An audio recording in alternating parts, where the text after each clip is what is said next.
Moscato and Adventurers, greetings.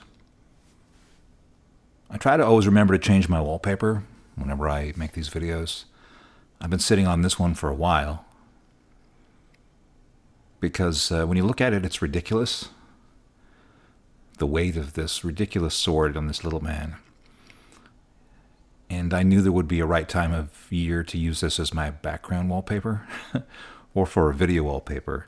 And it's that time of year, so that's why you're seeing it now. January can be a difficult part of the year, and the months leading up to it are fraught with their own stresses. A lot of relationships end before Christmas or Valentine's Day. A lot of money gets spent on around this time of year, and then the bills, they start to become due. People who don't have family around this time may feel terribly alone, and while people with family are exhausted by all the side effects of all that family and togetherness, which is, think of things like jet lag and sleeping in strange beds at relatives' homes and arguments from unresolved issues and social overload, and then disappointment when it's all over and done with for the year. In addition to being a writer and producer and a person somewhere on the spectrum, I'm also a registered social worker, as well as just a person that feels all the same things that we all do this time of year. And I wanted to talk about it. And if you want to bail out now that I've said a little bit more, I get it. Maybe you're doing fine. Maybe you just rather not think about this stuff, but I'll tell you, too many people die at this time of year. And if you think you might be one of them, call someone you trust. Call a stranger on a helpline. Don't let the feelings overwhelm you. Don't let the hurtful things that you might be thinking convince you that there's no point anymore. No one knows how to hurt you more than yourself. Believe me, I know. Some years ago, I wrote a short story about all the hurtful things that a mind can say, and I'll link to it up above. Writing is one of the ways that I cope. By this time last year, I'd written a book, and I was nearly finished a second one, and it's what I needed to do to get through last winter, which, in reflection, was the end of one of the worst years of my life. So this year, no book, but I did start this YouTube channel at about the same time that the sunlight was diminishing. When the sunlight recedes every autumn, I run a lot like my laptop when I trip over the power cord and I fail to notice.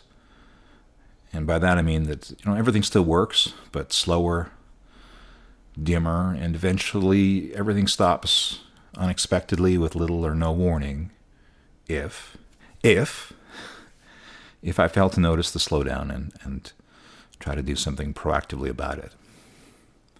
You've probably heard about holistic medicine, which is just fancy jargon. It's a way of reminding you that you're more than just a body or just a brain or just the activities that you do. You're actually all of those things. And you have to remember to take care of each facet of yourself. And fortunately, they overlap. And the things that you can do to take care of each of them also interlaps too. And that's good, because it means that oftentimes when you do something good for yourself, you're actually feeding one of your needs without realizing, that it's another need. But in the long run, you really need to intentionally think about which of your needs is being malnourished by your activities, or maybe starving. So if you watch me on this channel for more than just this one video, and you think that I'm doing all right, I am, but it's because of everything that I'm doing off camera to make sure that there's enough of me left over from real life to be doing this on the side. So, even though it's not a clean and separate division between body and mind and spirit, let's sketch those out. And don't tense up by the mention of spirit. This is not a sermon. It's not anti-religious either. I want you to think of spirit in the same vein as team spirit or community spirit. But let's just concentrate on body. And, if you're a parent, you're awfully good at knowing how to manage your children so that they're staying healthy and they're taking adequate care. But it's funny how if you live alone or you live pretty independently or you're an adult, just an adult, you forget that you really have to intentionally do things that are good for you, like getting adequate sleep. And it's really tempting now with devices, blue light, screens. Yeah. I've spent entirely too much time over too many years obsessing too much about what's happening out in the world and operating on perpetual sleep deprivation. And to the point where my health got so poor that I could not speak I could speak. There was nothing wrong with my vocal cords, but my health was so poor that I couldn't string together a sentence. Like I would come to a dead halt in the middle of a thought because it just evaporated. It was the worst brain fog I ever had. And it scared the hell out of me. Anyway. So I'm very careful to make sure that I get adequate sleep. I'm trying to eat good food. I eat just a ridiculous amount, an obsessive amount of fruit and vegetables, and trying to throw red meat out the window. It has to be manageable. I don't believe in diets per se. Whatever you do has to be sustainable. So, I don't know. I'm not going to tell you how to eat, but, that's, a bag of Doritos is not breakfast or lunch or whatever. And it's manageable because when I'm out in the supermarket, never shop hungry. Never. You can see the things that you shouldn't buy, and you can see the things that if you pick them off the shelf and you put them in your basket and you check out with them and you take them home, you will eat them. So the secret is just never buy those things. Leave them on the shelf, except as a reward, and don't cheat yourself there either. Don't make everything that you do every day a reward. It's got to be there's got to be some payoff. Anyway, I've never been great at sports, but some years ago, actually when I turned about 40 years old, I started lifting weights. Free weights. And when I looked at the cost of getting a health membership and considered that I've got plenty of basement space, that I probably was in the position to be one of those fortunate people that could just go out and buy someone's used free weights and set up my home gym downstairs. So, yeah, I've got an Olympic with squat rack and bench. I have a barbell that I use for bench presses, and then I have another one that's just for squats, and then I have one for deadlifts. I have a ridiculous amount of weights downstairs, but it's great. I never have to worry. It's just a question of, again, scheduling and making sure that I'm taking care of myself. So anyway, body seems to be the easiest thing to take care of. I weigh myself regularly. You don't have to do it every day, but sometimes the scale doesn't lie. At least once a week, I think, is a good check-in, I guess, that you can see, it's starting to creep back on again. What did I eat this week? Did I not listen to that nagging voice of Todd when he reminded me that I shouldn't pick up all that junk food, that I should, look at it longingly, but then leave it on the shelf and go out with, my vegetables and fruit and some chicken and stuff. Anyway, lentils, beans, they're good for you. Anyway, yeah, I think the body's the easiest thing to manage. Mind, this is where I have the hardest amount of time this time of year, is mind. So I have a master's in social work. I'm a registered social worker here in Ontario, in Canada, where I live. And no one that I've met becomes a social worker. Okay, I'm sure theoretically some people, they had a wonderful home. They had a great upbringing. And they just decided that, they want to share the gifts, the goodness in their lives with kids that maybe don't have a wonderful home and didn't grow up fortunate. But I will say that most of the people that I've ever met, they came to social work because they lived through something horrible. And they wanted to be the speck of light in someone else's life. And that's what I tried to do. I could only do it for 10 years because as amazing it was to work, and I worked primarily in adolescent mental health care, as rewarding as that was spiritually, financially it wasn't very well compensated. So there came a point where I really couldn't afford to do it anymore. So I had to change jobs. All that to say, yeah, I know how your mind can weigh you down. I know how important mental health care is. I'm thankful that in the last several years there's actually been more ability to have open conversations about that, including in the workplace, at least at my workplace. So, yeah, things are better now. It's a lot wrong with the world, but that at least seems to have improved. I just hope that it's not a fad. I hope it's a permanent change, and, well, as permanent as things can be.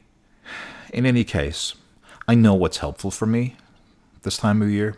The more I pour myself into creative endeavors, the less time there is for my mind to just chew on negativity and worst of all, just to tell me terrible things about myself. I struggled for years with something that I didn't know what it was until I learned it had a name, and that's depression. And even just learning about it, that it was a thing. It wasn't something that I just personally was going through, but it was a thing that was it happened to other people in society, and there was theories about what caused it, and there was treatment for what could make it better, was helpful. And I suppose that's why me, as nerdy as some of my technical interests are, ended up going down a rabbit hole of human health and human services. And that was my first career for as long as I could afford to do it. But it taught me a lot about myself, about what's healthy for me. And that's why last winter I wrote a book. That's why this winter I decided to continue this channel. And this is why I'm going to try to keep continuing to do more. Even though, sometimes I wonder if I said enough. Is there any point to making any more of these videos? Have I said everything that I wanted to say? This does have to be something that's positive. I like a book because you put it out there. You hope that people read it, that people like it, that you get some inkling back that you've done something, not that just matters to you, which is most important, but that it's helpful to other people. Writing a book has been the most tangible thing. Well, I've done some podcast series also, which touch people's hearts and affected lives. It's just good to be reminded, to a small degree, by a few people that what you do matters to more than just yourself. So, with things like social media, podcasting, YouTube, stuff like that, it's very easy for that to become unhealthy, and I don't want that to become the case with this channel. As it is, when it's more successful than I thought it would be, which is to say, many, many times more people watch any given video that I make than I actually have subscribers, which leads to its own questions, and that's what makes me think, I have to be very careful about this moving forward. I love that 4 to 5 times as many people watch stuff than subscribe to me as a content creator. But then it makes me think, well, why wouldn't people want to subscribe? So that's dangerous. It's all kinds of reasons. I have all kinds of videos about all kinds of interests. I suppose if I was just a 5e creator, I would have a massive following. Relative to what I have now, because it's a big market. There's so many more people that might be interested in. But the fact is, I want to be able to talk about bunches of different things.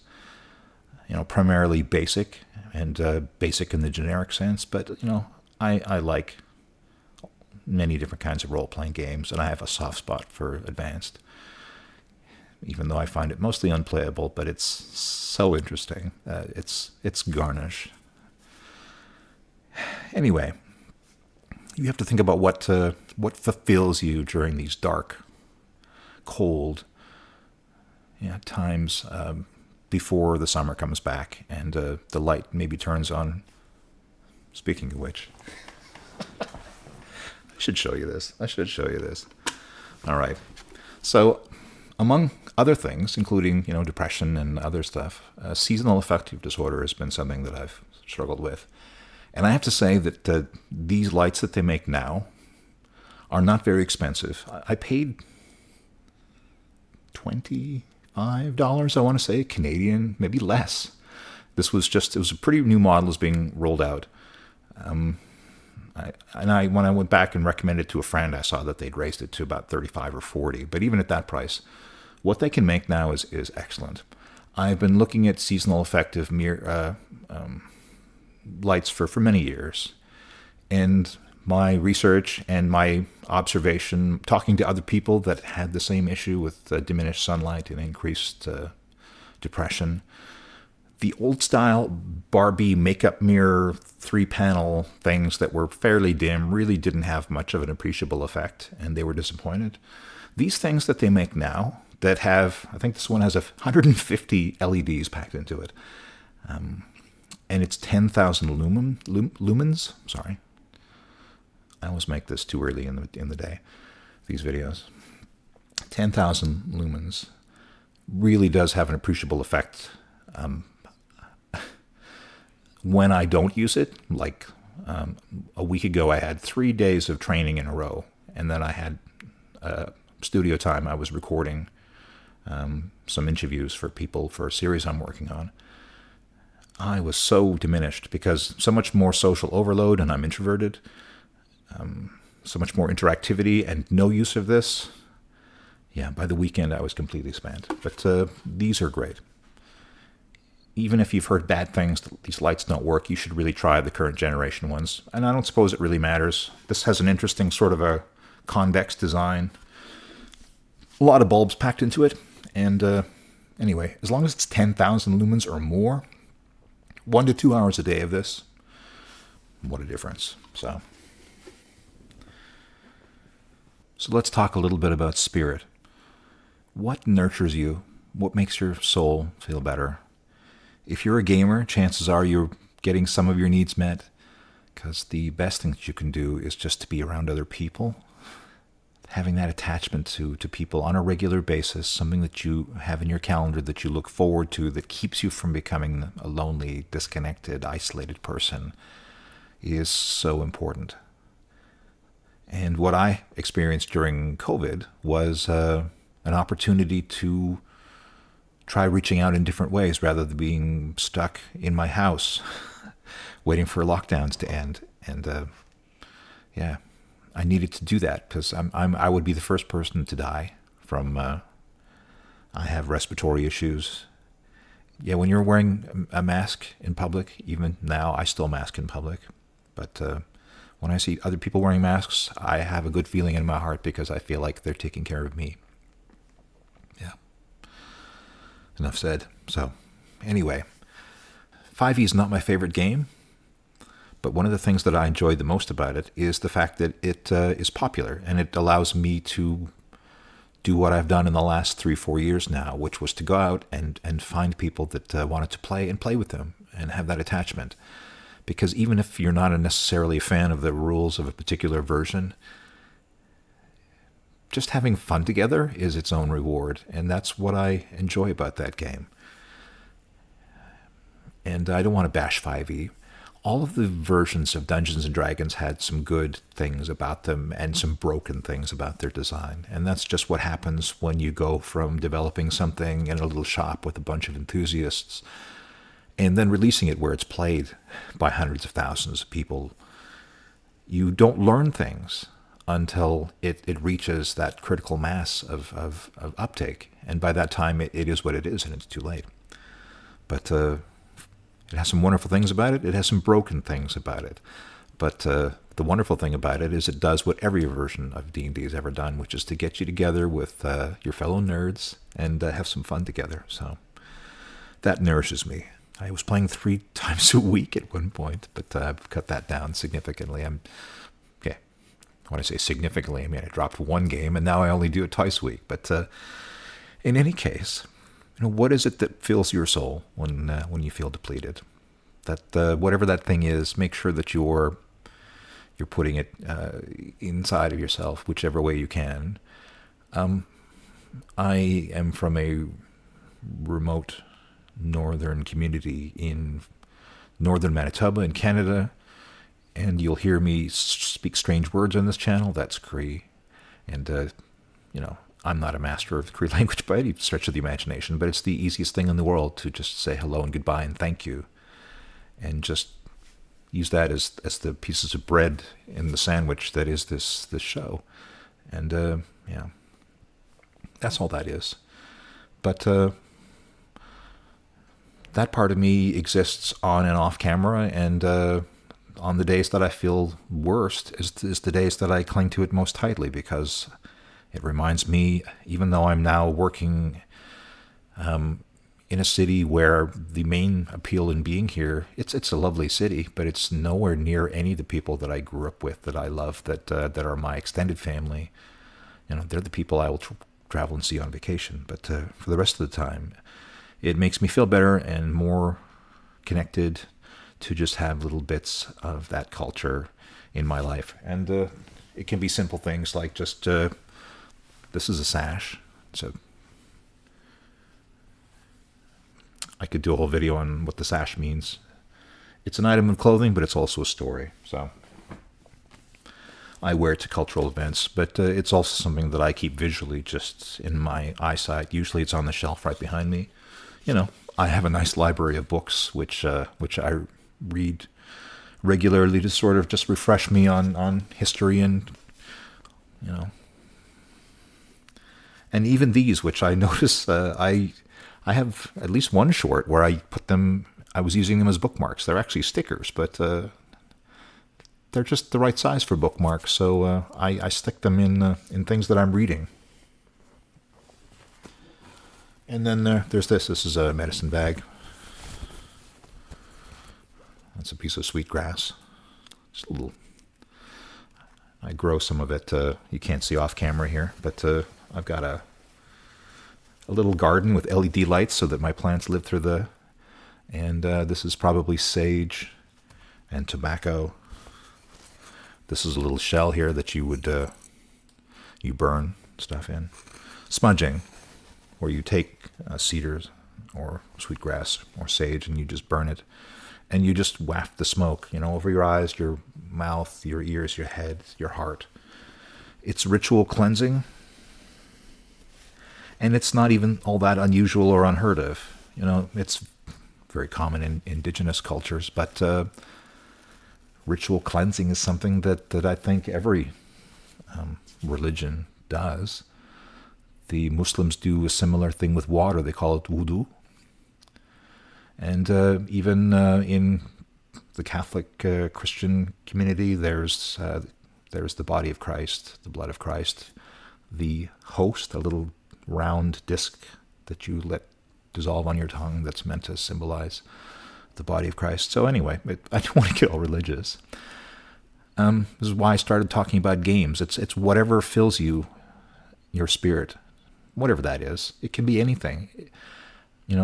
Culture and connectedness are things that make me feel better about myself. But whatever it is that you need, if you need something this time of year, because we've just made it over the hump and we've got a whole year ahead of us, make sure that you're doing those things. Please take care of yourself.